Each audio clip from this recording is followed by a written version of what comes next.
Have you ever wondered how our ancestors maintained their health and well-being long before modern medicine?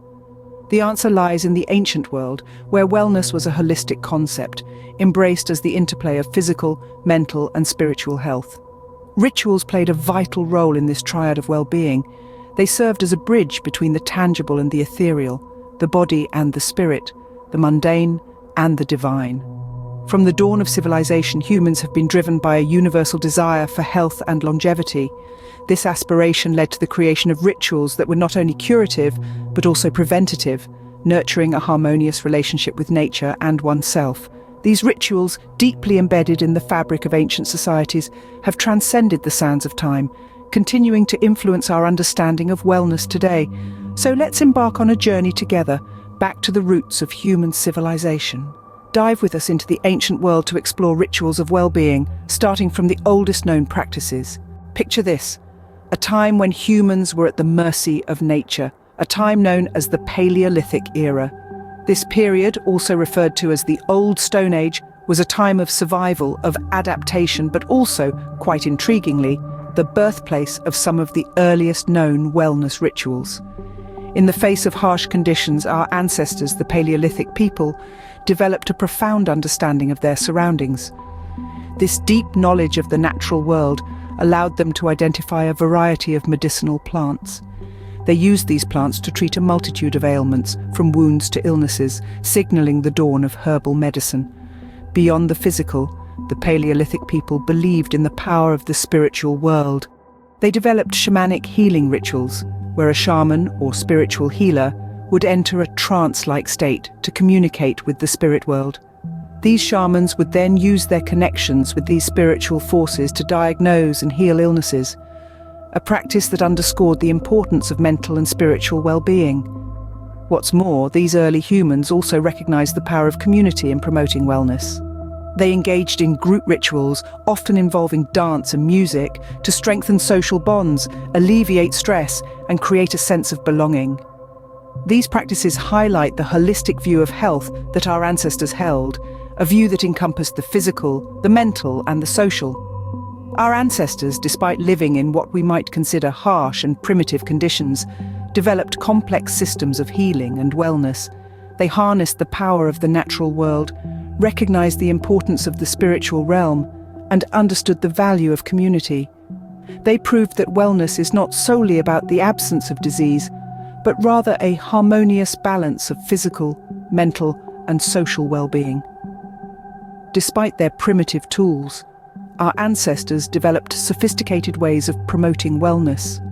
Their practices remind us that wellness is a multifaceted concept that transcends time and culture, a testament to the enduring nature of human resilience and ingenuity. Fast forward to the banks of the Nile, in the time of the pharaohs. Here, cleanliness and purity took on a profound significance. The ancient Egyptians didn't merely consider cleanliness important for health or aesthetics. They saw it as a spiritual necessity, an integral part of their connection to the divine. Physical cleanliness was meticulously observed. Bathing, for instance, was a daily ritual. Egyptians would bathe in the sacred Nile, believed to be a gift from the gods, their bodies anointed with fragrant oils after. Homes, too, were kept spotless, a cleanliness that extended to the streets and public spaces. This insistence on cleanliness was so ingrained that it even influenced their fashion. Linen, chosen for its lightness and ease of cleaning, was a popular fabric, reinforcing the cultural ethos of purity. But the Egyptians' pursuit of purity went beyond the physical. They also sought spiritual cleanliness, often through the use of incenses. These aromatic substances were not only pleasing to the senses, but were thought to purify the air, driving away evil spirits and inviting divine favor. The burning of incense was a common feature in religious ceremonies, and each type of incense had its specific use and symbolic meaning. Additionally, the Egyptians held purification ceremonies, where priests performed ritual ablutions, recited prayers, and made offerings to the gods.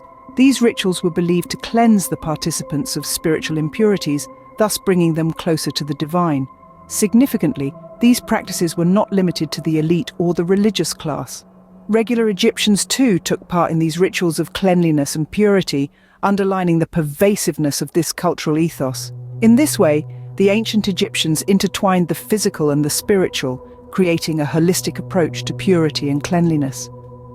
Their rituals served not just to keep their bodies and surroundings clean, but also to maintain a clear and pure state of mind, fostering a deep sense of spiritual well-being. For the ancient Egyptians, cleanliness was not just a matter of hygiene, but a spiritual duty. Now let's journey to the heart of ancient Europe, to the societies of Greece and Rome. For the Greeks and Romans, well-being was not just a personal pursuit, but a communal one. Their societies were built on the belief that a healthy body contributed to a healthy mind, and together they formed a healthy society. The concept of gymnastics was born in ancient Greece, evolving from training exercises for soldiers into a public spectacle. Gymnastics was about more than physical prowess. It represented the Greek ideal of kalokagathia, the inseparable unity of the beautiful and the good. The gymnasia, or training grounds, became social hubs where citizens would gather to exercise, discuss philosophy and politics, and foster a sense of community. This emphasis on physical fitness carried over to Rome, where exercise and athletic competition were integral parts of daily life. The Romans built vast gymnasiums and amphitheatres where citizens would participate in or watch a variety of sports and games. But the pursuit of wellness in these societies was not limited to exercise. In fact, one of the most enduring practices from this era was the use of public baths. Bathing was seen as both a purification ritual and a means of promoting physical health. In Greece, baths were often attached to gymnasia, allowing citizens to cleanse their bodies after exercising. In Rome, the bathhouses, or the thermae, were grand structures, complete with hot and cold baths, steam rooms, and even libraries and lecture halls. Bathing was a communal activity, a time for relaxation, socializing, and intellectual discourse. These ancient societies understood that wellness was multifaceted, encompassing not just physical health, but mental and social well-being too. Their approach to wellness was holistic, integrating exercise, hygiene, relaxation, and social interaction into their daily routines. The Greeks and Romans turned wellness into a social affair, combining physical exercise with relaxation and camaraderie. And in doing so, they laid the foundation for our modern understanding of holistic health and well-being. Finally, let's travel to the Indian subcontinent, where an ancient science of life was born. This profound knowledge, known as Ayurveda, has been a pillar of Indian culture for thousands of years. Ayurveda, translating to knowledge of life, is a holistic approach to wellness that emphasizes the importance of balance within the body, mind, and spirit. Ayurveda's principles are rooted in the belief that we are made up of three energy types, or doshas: Vata, Pitta, and Kapha. Our unique combination of these doshas influences our physical and mental characteristics, and understanding our predominant dosha can guide us towards a lifestyle that maintains harmony within ourselves and the world around us. One integral part of Ayurvedic practice is the concept of a balanced diet. Ayurveda believes that food is medicine, and the right diet can help achieve equilibrium among the doshas. It champions the use of fresh, seasonal, and locally sourced ingredients, prepared with love and mindfulness. Ayurveda also encourages the practice of meditation and yoga, both of which originated in ancient India. Meditation is seen as a tool to calm the mind, reduce stress, and promote mental clarity. It helps us to reconnect with our inner selves and achieve a sense of peace and tranquility. Yoga, on the other hand, is a physical discipline that aligns the body, mind, and spirit. Through a series of postures and breathing techniques, yoga aids in maintaining physical health, improving flexibility, and promoting relaxation. It's not just about touching your toes, it's about what you learn on the way down. To sum up, Ayurveda is more than just an ancient Indian system of medicine. It is a holistic approach to life that encourages us to live in harmony with nature and to nurture our bodies and minds with care and respect. Ayurveda teaches us that wellness is not just about the absence of disease, but the balance of body, mind, and spirit. From the dawn of humanity to the various ancient civilizations, the pursuit of wellness has always been a common thread. We've journeyed from the primitive healing rituals of the Paleolithic era, where spirituality and health were intertwined, to the elaborate rituals of cleanliness in various cultures.